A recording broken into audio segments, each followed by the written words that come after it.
जय माता जी। New blog लेकर आई हूँ गाइज आप लोगों के लिए माता रानी की एक कहानी। आप लोगों को कैसा लगा कमेंट बॉक्स में ज़रूर बताइएगा। तो चलिए मैं बढ़ती हूँ कहानी की तरफ। एक छोटे से गांव में मियाँ बीवी रहते थे। उनके घर में खाने का कुछ नहीं था, फिर भी मियाँ बीवी बहुत खुश रहते थे क्योंकि वो माता रानी का पूजा करते थे। जो माता रानी का पूजा करता है दिल से न, वो हमेशा खुश रहता है। तो नवरात्रि चढ़ रही है सोमवार से। आई होप कि आप लोग भी अपने घर में अच्छे से जोरों शोरों से तैयारी कर रहे हैं माता रानी के स्वागत में। वो भी बेचारी शिद्दत से पूजा पाठ करती थी, बहुत माता रानी को मानती थी। घर में कुछ नहीं खाने का था, नवरात्रि आ रहा था। सोच रही थी मैं कैसे पूजा करूँगी, क्या करूँगी। वो होता है ना कि घर में कुछ नहीं होता है तो लोग सोच में पड़ जाते हैं कि कोई मेहमान आएगा तो मैं क्या खिलाऊँगी, कैसे खिलाऊँगी, उनको कैसे मतलब स्वागत करूँगी। वैसे ही वो भी बेचारी सोच रही थी कि माता रानी कि मैं कैसे स्वागत करूँगी, घर में तो कुछ नहीं है। फिर भी वो होता है ना कि जो भगवान चाहते हैं वही होता है। सोच रहे थे बेचारी, पूजा पाठ तो करती थी, दिल से करती थी। फिर भी एक होता है ना कि जब नवरात्रि आती है तो हर लोग मतलब ऐसे पूजा पाठ लोग सिंपल में करते हैं, पर नवरात्रि आती है, सावन आता है और गणेश चतुर्थी आता है तो उसमें मतलब अलग ही हुलस होता है पूजा पाठ करने का। वैसे ही उसको भी मतलब पूजा पाठ करने का नवरात्रि में अलग ही हुलस था। वो सोच रही थी मैं कैसे करूँगी, ऐसे तो मैं जैसे तैसे पूजा कर लेती हूँ माता रानी का, पर नवरात्रि में उनको कैसे स्वागत करूँगी। वो मियाँ बीवी दोनों सोच रहे थे। ऐसे ही सोचते सोचते नया मेहमान आने का मतलब खुशी आई। वो तो खुश हो गई कि नया मेहमान हमारे घर में आने वाला है। फिर भी सोच में पड़ी रहती है कि नवरात्रि आएगी तो मैं माँ का कैसे स्वागत करूँगी। घर में तो कुछ नहीं है, पति को मतलब जैसा छोटा मोटा काम करता था, फिर भी घर में एक दाना नहीं रहता था कि वो समय से खाकर ड्यूटी करने जाए या उसकी पत्नी खाए। नया मेहमान तो आने वाला था, फिर भी उसके घर में कुछ नहीं था, पर वो है ना बैठी माता रानी, सब बैठे बैठे देखती रहती हैं। एक दिन बैठे बैठे सोच रही थी, माता रानी बूढ़ी का भेष धके आई, बोली कि बेटी चिंता मत करो, तुम माता रानी का पाठ रखो। सोचने लगी कि खाने का तो कुछ नहीं है, मैं पाठ कैसे रखूँगी। बूढ़ी कपार पे हाथ होके बूढ़ी मैया बोली, बेटी तुम चिंता मत करो, पाठ रखने का तैयारी करो। बोली कि नहीं माता जी, हमारे पास तो कुछ खाने का ही नहीं है, मैं पाठ कैसे रखूँगी। बोली कि तुम चिंता मत करो, निश्चिंत होके पाठ रखने का तैयारी करो।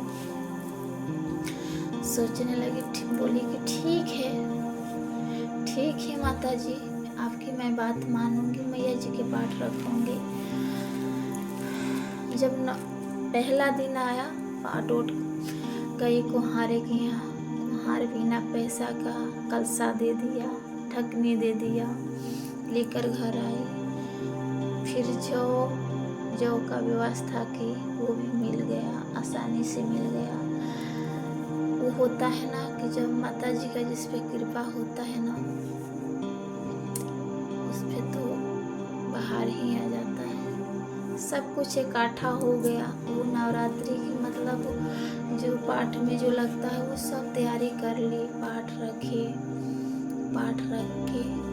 9 दिन पंडित जी आए, अपना दक्षिणा मतलब वो लेते गए, जितना वो मतलब उसको जितना जूरा आटा उतना पंडित जी को देते गई बेचारी। और पंडित जी लेते गए, कुछ नहीं बोला।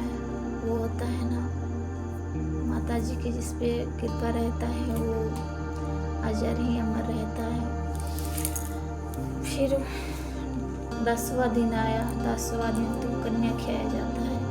सोच में पड़ने लगी कहाँ से खिलाऊँ, हमारे पास पास तो इतना कुछ है नहीं कि मैं 9 कन्या को खिला पाऊँ, आदर सत्कार कर पाऊँ।